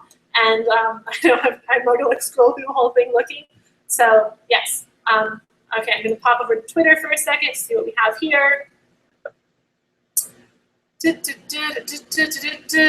Who is your book character OTP? Oh, I don't know. I have an answer to this that I can't think of in this moment. Who is my book character OTP? I'll come back to this if I remember it. I have an answer that I love that is just not in my head. I mean, obviously there's relationships I love. I love Hazel and Augustus. I love, it was something I read recently. Damn it, what was it? Oh, I love Blue and Gansey from the Raven Boys. I love them together. I don't think that was it. That's not like the OTP though, but I do love them together. I love how someone on Tumblr the other day, not the other day, a couple weeks ago I guess, they asked Maggie Stiefvater, like, what is the OTP name, like what is the ship name for Blue and Gansey? And she was like, Glue. She's like, I just call them Glue or Doomed. Like, when the author says that the ship name is just Doomed, oh, Maggie Stiefvater, what are you doing to me? I do like Blue and Richard Gansey III. I like that. What else do I like? Damn it. I ship a lot of my own couples in my own books, which hopefully I can publish soon and you guys will see and you'll be like, yeah, I ship it too. Yeah. What? Okay, this has nothing to do with Manor. What publishing companies make up the Big Six? I actually feel like it's not a Big Six anymore because there was a merge a while back, and so it's more like a Big Five now. But the Big Six is HarperCollins, Simon & Schuster, Penguin, Macmillan, Random House, and Disney, Hyperion, Hachette, Book Group. I don't know. I think those are it, but I'm not sure. Google it. I'm not Google. I know the resemblance is startling, but Google. Tips on filling your novel with details. This is something that I don't worry about during NaNoWriMo. So again, much like editing a novel, I'm not going to really talk about this. Fill your novels with detail. Play on the senses. You know, sight, sound, touch, taste, feel. Are those the senses? I think so. Hearing, did I say that? Touch? I said touch and then feel. Hearing, did I miss that one? I don't know. Play on those sentences. Really make the scenes like very rich and like you're there in the world. Like describe everything that's happening so that you don't want to get bogged down with description. I don't know. Again, that's something that you worry about in editing. I don't even think about that during NaNoWriMo. I'm just thinking about getting like the building blocks of my story, and then later I'll go in and I'll add detail to those little blocks. But for now, you just want to get the story down. Details is a revision thing. So yes. Will you do revising vlogs in December? Not every day, but maybe every week. Perhaps. I don't know what my plan is yet for vlogging beyond November. Right now, I'm just like, okay, 10, like we're almost a third of the way through, so I still have like 21 more vlogs to make, which is overwhelming. Plus I still have a couple of vlogs for my main channel to do. So I'm really just thinking about November right now.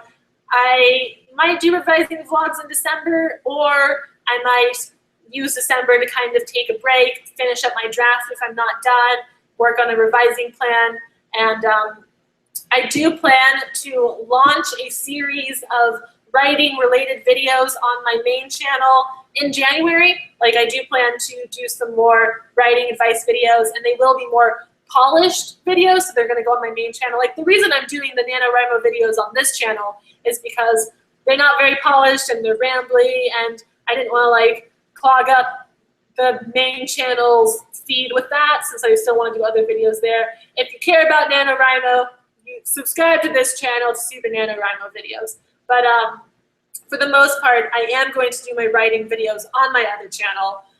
Like my writing story video that I talked about I was planning to do, I'm going to do that on my other channel.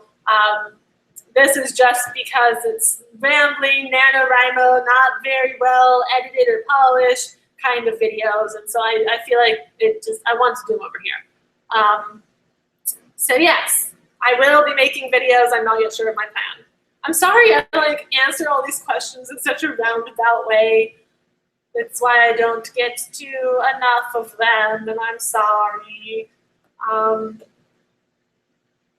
Do you watch Doctor Who? If you do, what do you think of it? And if you don't, what are you waiting for? I do watch Doctor Who. I have not seen the most recent episode yet, so I might watch that tonight. I don't know. I should write, but we'll see. We'll see. I do want to write it tonight. Oh, my computer just went weird. Yeah, I do watch Doctor Who. I love Doctor Who. It's one of my favorite shows. It's so good.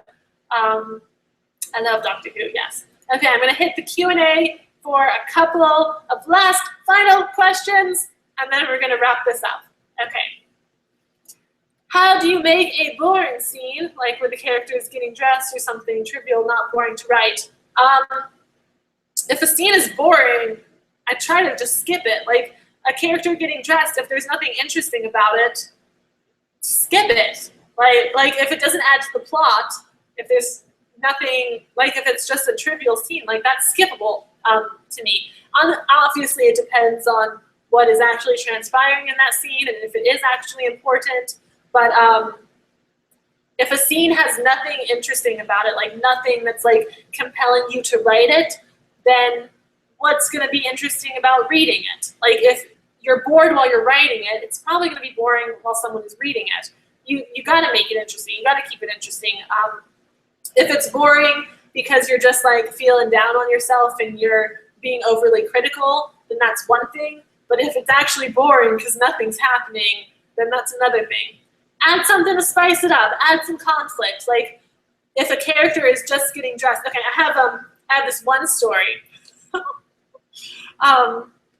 where the character wakes up and she's just looking for her keys. Like she has to go pick up her sister from a party, and so she's just like getting dressed and looking for her keys and getting ready to go. And instead of making that boring, I added conflict. She can't find her keys. She doesn't have an outfit ready to go. She's very she likes to plan. She has like all her outfits like picked out for the week, and she doesn't have an outfit picked out for go pick up my sister in the middle of the night. So she's like grumpy about that, and she can't find her keys, and she knows exactly where she left them because she's very orderly. So she can't find them, and she's mad about that, and she's mad that she's not sleeping when she has to work in the morning. Just like added some conflict into that scene to make it more interesting instead of just like, I have to wake up and go get my sister and I didn't plan to do this. So yeah, just add some kind of conflict. Conflict is derived when a character wants something and they can't get it easily. So give your character something to want and make them work for it a little bit. Like if they're getting ready, getting dressed, put a timer on them. They're late for work. They're late for school. They can't find their clothes. Someone is yelling at them to hurry. Their friend is outside honking the horn, ready for them to go, and they're mad because they're running late. you just spilled coffee all over yourself and now you have to change really fast. Put something, add some conflict in there to make it more interesting. How do you decide on character names? I really just browse like the character. I have a couple like baby name sites that are bookmarked, or just do a Google search for baby naming site or baby names, and you can find a couple there. And then I just browse through them. I determine what year my protagonist would have been born in, and then I find names that were like popular at that time, or I'll find names that weren't popular. I'll like go look at names that were popular in the 1800s and give them like a classic name, or I'll just find some random name, a name I came across in TV or in real life that I liked and I wanted to use for a character at some point. Again, the NaNoWriMo Adoptables forum, they have all these names, all these like threads where adoptable names, and you just like list of names. I'll go through a list and I'll write down all these character names. I have in my notebooks, my writing notebooks that I mentioned earlier, I have some pages where I just write names that I like and that I might want to use for a character later. And then when I have to come up with a character, I think like, what would her name be? What would it be? I go through the list and I'm like, oh, Katniss, that's a great name. Katniss is like my go-to name because I don't want to say actual names because I'm keeping them on the download this time. I'm like, oh, Katniss, that fits this character well. Oh, Bob is a wonderful name for this character. Yeah, that's what I do. Baby naming websites and whatnot. Okay, last question. Actually, no, I'm going to do one more after this because this is kind of a downer. We want to end on a more positive note. Ask me a really positive question. What has been the hardest part of NaNoWriMo for you this year? So it's been vlogging every day, which has like not actually to do with like the writing part of NaNoWriMo, just doing the vlogs every day has been difficult. I'm glad I did this live show today instead of a vlog, even though it's like seems so much longer. It actually takes me several hours to edit a video. Like I film for like 30 minutes and then I edit it down and I end up like watching the vlog. Since I am kind of a perfectionist, like even though I say they're not going to be very polished, I do spend a lot of time editing the vlogs, and also getting them up by midnight has been tricky when I wake up at like 1 in the afternoon and then I have to like rush to get the vlog up by midnight because that's like the goal I've imposed on myself. Otherwise, yeah, just the vlogging has been hard, and also trying to stay motivated is always difficult, but it hasn't been like the most difficult. Okay, last question, then we're gonna wrap this up. Favorite genre to write? Young adult, I love paranormal, I love fantasy, I love contemporary, I love, I don't think I have a favorite genre. I love funny, and I love romance, like cutesy romantic stuff, and I love action.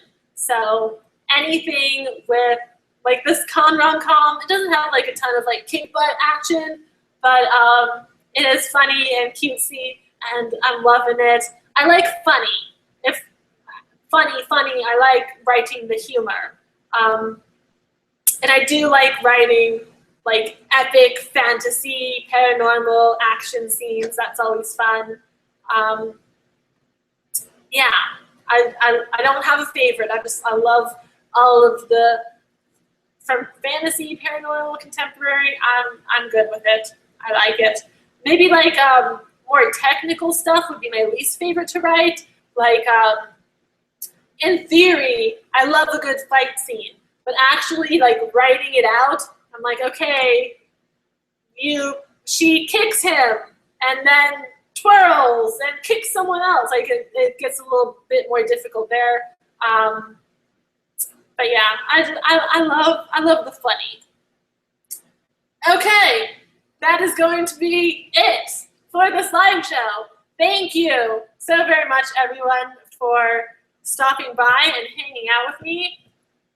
There's been like over 200 of you pretty much this whole time, which is kind of unbelievable to me. So thank you so much for coming and watching and asking questions. I had a lot of fun. I will do another one of these live soon. And actually, for all you NaNoWriMoers out there, I'm going to do a writing sprint right now. We're going to start right now, and let's do like a 20-minute writing sprint let's go until like, if there's a little bit of lag. So let's go until 30 after. From the moment I end this live show, we're gonna write for about 20 minutes, and we're gonna end at, it's 5:30 my time, but it's like 8:30 Eastern Standard Time. 30 minutes after the hour is when we're gonna end. So get on Twitter, I'll tweet out that we're starting, and I want you guys to write with me. We're gonna do a quick writing sprint right now, 20 minutes, write those words. And then I want you to tweet me how many words you got.